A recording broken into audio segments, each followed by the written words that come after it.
दोस्तों, आज मैं आपको एक ऐसे लड़के की कहानी के बारे में बताने जा रहा हूँ जिसने मात्र 16 साल की उम्र में ही अपना खुद का एक गैंग बना लिया था, जिसका सपना बचपन से ही बड़े होकर एक बहुत बड़ा गैंगस्टर बनने का था। ये लड़का अपने आप को महाकाल का बहुत बड़ा भक्त बताता था। इस लड़के के माथे पर चंदन का टीका, आंखों में सुरमा और अपने कंधे पर गमछा रहता था। ये उस 16 साल के लड़के की और उस लड़के के गैंग की खास पहचान थी।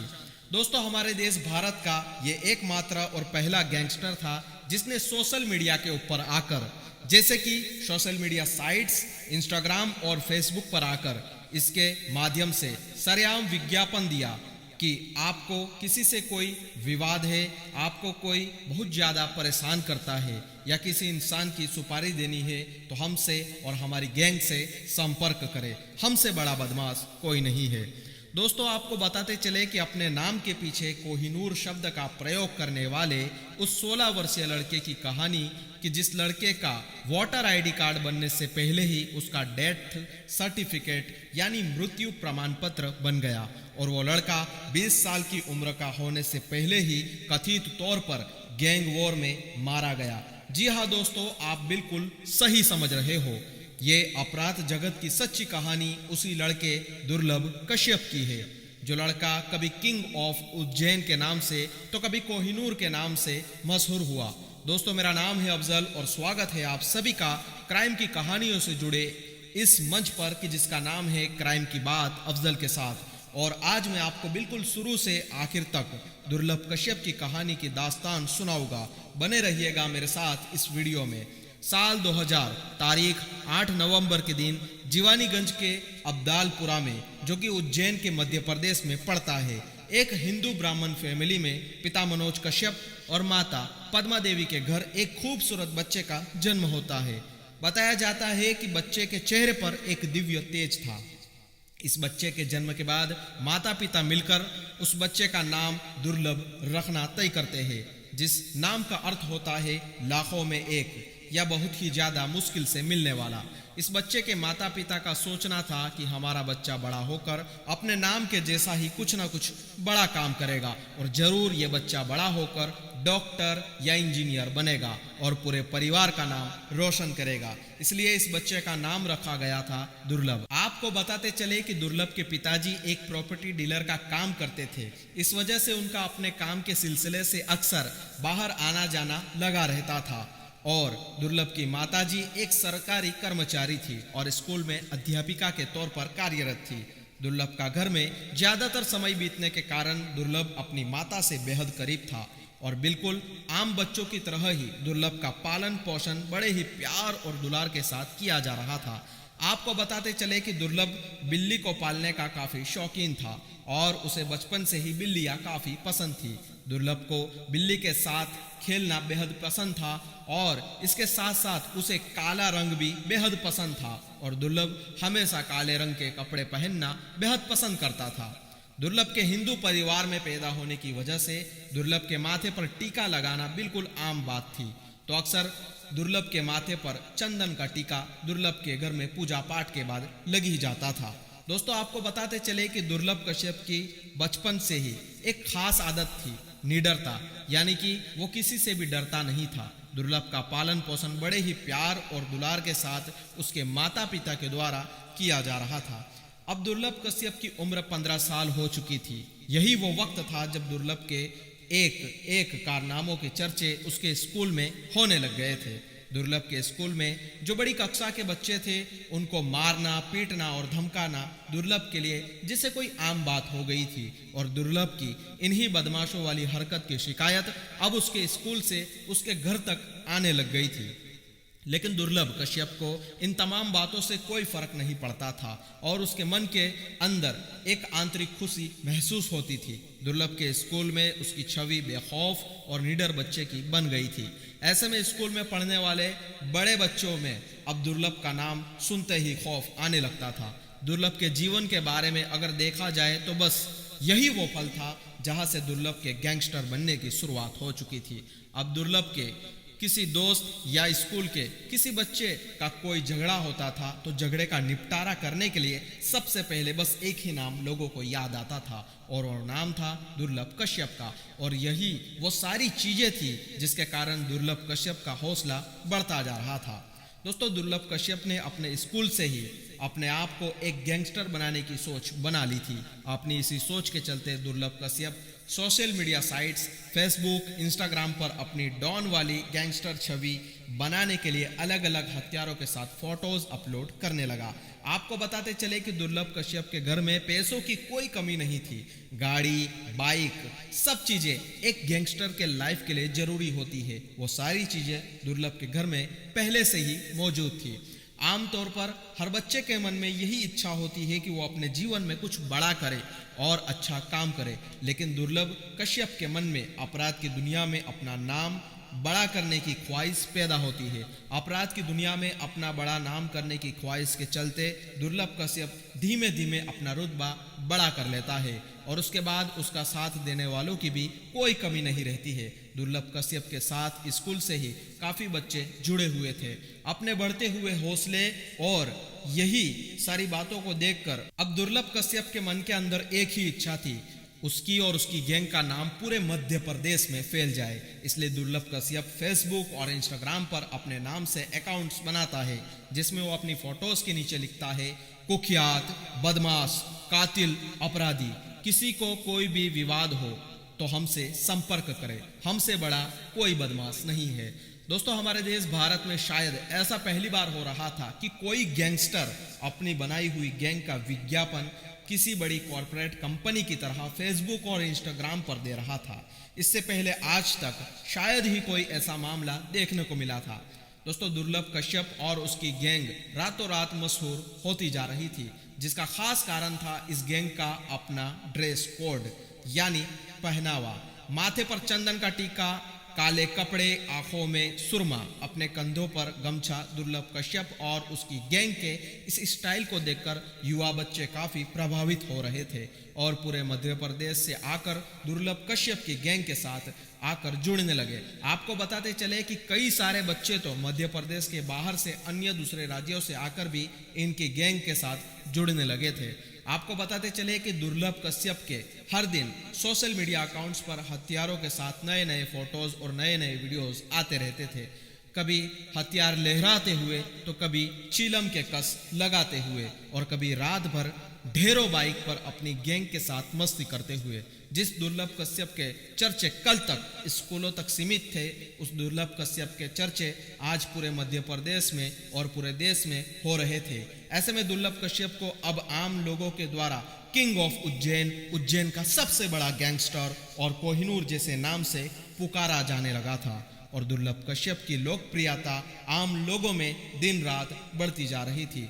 लेकिन किसी ने क्या खूब कहा है कि जिसका जितना बड़ा नाम हो जाता है उतने ही उसके दुश्मन भी बढ़ते जाते हैं। तो ऐसे में दुर्लभ कश्यप के नाम बढ़ने के साथ ही उसके दुश्मनों की तादाद भी बढ़ती जा रही थी।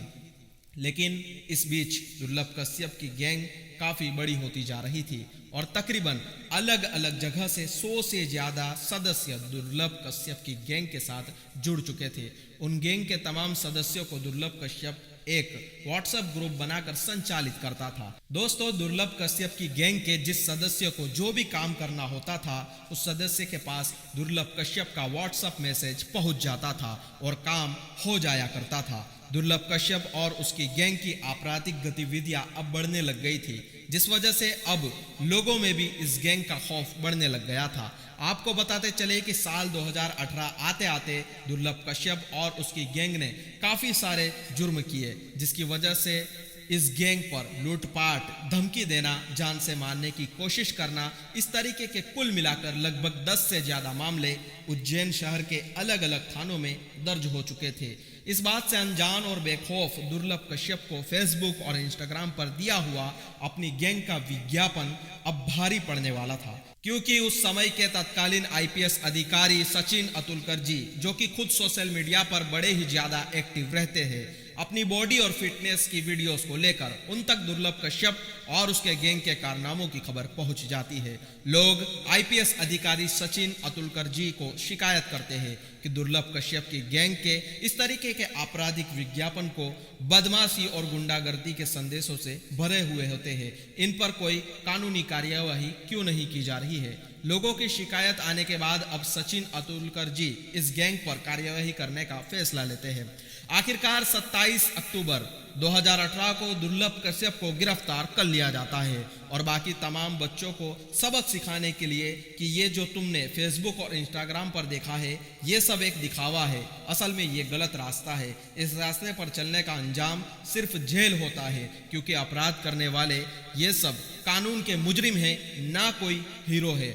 अपने इसी बात को साबित करने के लिए आईपीएस अधिकारी सचिन अतुलकर दुर्लभ कश्यप को गिरफ्तार करके जब थाने ले जाते हैं, तभी दुर्लभ कश्यप को पुलिस की गाड़ी से नहीं, हाथों में बेड़ियां डालकर पूरे शहर में पैदल मार्च करवाकर पुलिस स्टेशन तक लेकर जाते हैं, जिसके हर फोटोज और वीडियोस हर न्यूज चैनल पर प्रसारित किया गया था। दुर्लभ कश्यप को गिरफ्तार करके थाने ले जाने के बाद वहां पर आईपीएस अधिकारी सचिन अतुलकर के द्वारा मीडिया के लोगों को भी बुलवाया जाता है और दुर्लभ कश्यप की गिरफ्तारी का सीधा प्रसारण टीवी पर भी दिखाया जाता है। जब दुर्लभ कश्यप की गिरफ्तारी का सीधा प्रसारण करके टीवी पर दिखाया जाता है, उस वक्त आईपीएस अधिकारी सचिन अतुलकर के पीछे दुर्लभ और उसकी गैंग के तमाम सदस्य खड़े हुए हैं। तभी उन्हीं मीडिया कर्मी में से कोई पूछ लेता है कि आखिर ये दुर्लभ कौन है, और उस मीडिया कर्मी की बात सुनकर दुर्लभ कश्यप अपना हाथ बढ़ाता है और कहता है कि मैं ही दुर्लभ हूँ। बताया जाता है कि ये वही वीडियो क्लिप की घटना थी जो जाने अनजाने हुई थी, लेकिन इस क्लिप ने दुर्लभ को इतना फेमस कर दिया कि वो दुर्लभ से दुर्लभ कश्यप बन गया। खैर, पुलिस के द्वारा गिरफ्तार करने के बाद दुर्लभ कश्यप को कोर्ट में ले जाया जाता है, लेकिन दुर्लभ कश्यप के 18 साल पूरे ना होने की वजह से दुर्लभ कश्यप को बाल सुधार गृह भेज दिया जाता है। फिर वहां से तारीख 24 अप्रैल 2019 को किशोर न्याय बोर्ड के द्वारा उसे इंदौर भेजा जाता है और इसके बाद दुर्लभ कश्यप को भैरवगढ़ की जेल में भेज दिया जाता है। जब दुर्लभ कश्यप जेल में ही था, तब आईपीएस अधिकारी सचिन अतुलकर जेल के दौरे पर आए हुए थे, लेकिन इस बीच उन्हें दुर्लभ कश्यप दिख जाता है। तभी वो दुर्लभ कश्यप के पास जाते हैं और कहते हैं कि तू जेल में ही ठीक है, तू यहाँ पर रहेगा तो जिंदा रहेगा, बाहर जाएगा तो कोई ना कोई तेरी हत्या कर देगा, क्योंकि तूने अपने उम्र से कहीं ज्यादा अपने दुश्मन बना लिए हैं। दोस्तों, आपको बताते चले दुर्लभ कश्यप को इस समय जमानत बड़ी आसानी के साथ मिल सकती थी, लेकिन वो अपनी जमानत को नहीं ले रहा था। शायद कहीं ना कहीं वो आईपीएस अधिकारी सचिन अतुलकर की बात से सहमत था और दुर्लभ कश्यप जेल के अंदर से ही फोन के माध्यम से अपनी गैंग को संचालित कर रहा था। लेकिन इस बीच साल आता है 2020 और पूरे देश में लॉकडाउन लग जाता है और इस बात को हम सभी जानते हैं, भारतीय जेलों में कैदियों की संख्या तय सीमा से कहीं अधिक है। ऐसे में कोरोना काल के दरमियान सोशल डिस्टेंसिंग, चेहरे पर मास्क लगाना और न जाने क्या क्या नए नियम आए थे, और इन्हीं बातों को देखते हुए कोर्ट के द्वारा उन तमाम कैदियों को जमानत दी जा रही थी जिसके जुर्म ज्यादा बड़े नहीं थे। इसलिए अब दुर्लभ कश्यप को भी अपनी जमानत लेनी पड़ती है। आपको बताते चले कि जमानत मिलने के बाद अब दुर्लभ जेल से बाहर आ जाता है। वो अपने कुछ दिन इंदौर में गुजारता है, लेकिन फिर से वो बाद में एक बार फिर उज्जैन आ जाता है और उज्जैन आने के बाद एक बार फिर से वो अपनी गैंगस्टर वाली जिंदगी में लौट आता है। दुर्लभ कश्यप का गैंग के लोगों के साथ मस्ती करना, दिन भर लोगों से मिलना और देर रात तक सुनसान सड़कों पर बाइक घुमाना एक बार फिर से उसकी जिंदगी का एक अहम हिस्सा बन जाता है। दोस्तों, कोरोना काल के दरमियान तमाम दुकानों को खोलने की अनुमति रात को मात्र 11 बजे तक ही थी, लेकिन कुछ लोग पुलिस के साथ साठ गांठ करके देर रातों तक अपनी दुकान खोल लिया ही करते थे। आपको बताते चले कि मध्य प्रदेश में एक जगह है जिसका नाम है हेलावाड़ी, जिस जगह पर ज्यादातर मुस्लिम समुदाय के लोग रहा करते हैं। उसी हेलावाड़ी इलाके में चाय की एक दुकान थी। उसी दुकान पर दुर्लभ कश्यप अक्सर चाय और सिगरेट पीने जाया करता था। तारीख 6 सितंबर 2020 की रात को तकरीबन 1:30 पर दुर्लभ कश्यप अपने 4 साथियों के साथ मिलकर उसी चाय की दुकान पर जाता है, लेकिन उसी वक्त वहीं पर शाहनवाज और सादाब गैंग के भी कुछ लड़के अपनी गैंग के साथ बैठे हुए थे। लेकिन तभी अचानक दुर्लभ कश्यप और शाहनवाज के बीच में किसी बात को लेकर आपस में बहस शुरू हो जाती है और इन दोनों के बीच हो रही बहस कब धमकी देने तक आ जाती है पता ही नहीं चल पाता है। इस बहस के दरमियान दोनों तरफ से हथियार निकल आते हैं। दुर्लभ कश्यप अपनी पिस्तौल निकालता है और सामने खड़े शाहनवाज पर गोलियां चला देता है और दुर्लभ कश्यप के पिस्तौल से निकलने वाली गोलियां शाहनवाज के कंधे और गर्दन के बीच में लगती है। गोली लगने के बाद शाहनवाज जमीन पर गिर जाता है, जिसके बाद वहां मौजूद शाहनवाज का भाई सादाब अपने गैंग के और साथियों को आवाज देता है और सादाब की आवाज पर वहां पर कुछ देर में दर्जनों लड़के जमा हो जाते हैं, जिसे देखकर दुर्लभ के साथ चाय और सिगरेट पीने के लिए आए हुए लड़के वहां से भाग जाते हैं और दुर्लभ अकेला रह जाता है। लेकिन फिर भी जैसे तैसे दुर्लभ पास में ही अपने दोस्त के घर चला जाता है और फिर वहां से सादाब और उसके साथी दुर्लभ को बाहर ले आते हैं, यानी अपने दोस्त के घर से उसे बाहर लेके आते हैं और गली में लाकर उसको चाकू से मारना शुरू कर देते हैं। दुर्लभ की बॉडी पर पूरे 34 वार किए जाते हैं और दुर्लभ अपना दम तोड़ देता है। दुर्लभ की हत्या के बाद कई घंटों तक दुर्लभ का शरीर हैलावाड़ी की गलियों में लावारिस की तरह पड़ा रहता है। हत्या का पता जैसे पुलिस को लगता है वैसे ही तुरंत पुलिस आती है और फिर दुर्लभ के दोस्त के घर से दुर्लभ की पिस्तौल को बरामद करती है। दुर्लभ कश्यप के ऊपर अवैध हथियार रखने के जुर्म में रासुका लगाया जाता है और शाहनवाज को अस्पताल में भर्ती करवाया जाता है। पुलिस बखूबी अपना काम निभाती है और शादाब और उसके साथियों को गिरफ्तार कर लेती है। पुलिस के द्वारा वारदात में इस्तेमाल किए गए सारे हथियार बरामद कर दिए जाते हैं और दुर्लभ के उन 4 साथियों को भी गिरफ्तार कर लिया जाता है जो उस वक्त वहां पर मौजूद थे जब दुर्लभ चाय पीने गया था और बाद में जब दुर्लभ और शाहनवाज का झगड़ा होते देख वो वहां से भाग गए थे। आपको जानकर हैरानी होगी, इस समय तक उज्जैन में कुल 5 गैंग सक्रिय थे। बुंदेला, संजय नगर, नानाखेड़ा, अर्जुन मालवीय, शादाब और शाहनवाज गैंग और दुर्लभ कश्यप गैंग। और इन तमाम गैंग में शामिल ज्यादातर बच्चे नाबालिग और युवा बच्चे थे और इन्हीं बच्चों के दम पर यह तमाम गैंग अपराध के क्षेत्र में अपना नाम बड़ा करना चाहते थे। खैर, पुलिस के द्वारा पोस्टमार्टम के लिए दुर्लभ की बॉडी को अस्पताल ले जाया जाता है। वहां पर दुर्लभ की मां पहुंचती है और दुर्लभ की मां को यह खबर सुनाई जाती है। तब बहुत देर तक तो उनको पुलिस वालों की इस खबर पर विश्वास ही नहीं होता है कि उनका बच्चा जो अभी 20 साल का भी पूरा नहीं हुआ था, 20 साल का भी होने में अभी 2 महीने से ज्यादा का वक्त था, अब वो इस दुनिया में नहीं रहा। दुर्लभ कश्यप की मां पद्मा देवी सदमे से कभी उबर ही नहीं पाती है और लगभग 7 महीने बाद साल 2021 में अपने बेटे के वियोग में अपने प्राण त्याग कर देती है। दुर्लभ कश्यप की हत्या के बाद दुर्लभ कश्यप के पिता मनोज कश्यप कैमरे के सामने आकर अपना बयान देते हैं कि मैंने अपने बेटे का नाम दुर्लभ तो इसलिए रखा था कि मुझे लगा था ये बच्चा अपने नाम की तरह कोई अच्छा काम करेगा, लेकिन 15 साल की उम्र होते होते ये गलत लोगों की संगत में पड़ गया और इस संगत ने इसके ऊपर बुरा असर कर डाला और ये गैंगस्टर बन गया। मैं नहीं चाहता कि मेरे बच्चे के जैसा कोई और बने, कोई और इस तरीके के गलत रास्ते पर ना जाए। अपने इस बात को कहते हुए दुर्लभ कश्यप के पिता मनोज कश्यप जोर जोर से दहाड़े मारकर रोने लगते हैं। दोस्तों, क्या उस व्यक्ति के दुख का कोई दर्द का अंदाजा लगाया जा सकता है जिसका एक जवान लड़का मर गया है? अपने आप में कैसा महसूस करता होगा वो बाप जिसने भरी जवानी में अपने बच्चे को अपने खुद के कंधे पर रुखसत किया हो। हम और आप सिर्फ इसका अंदाजा भर लगा सकते हैं। उस पिता का दर्द शायद हम कभी महसूस नहीं कर सकते हैं।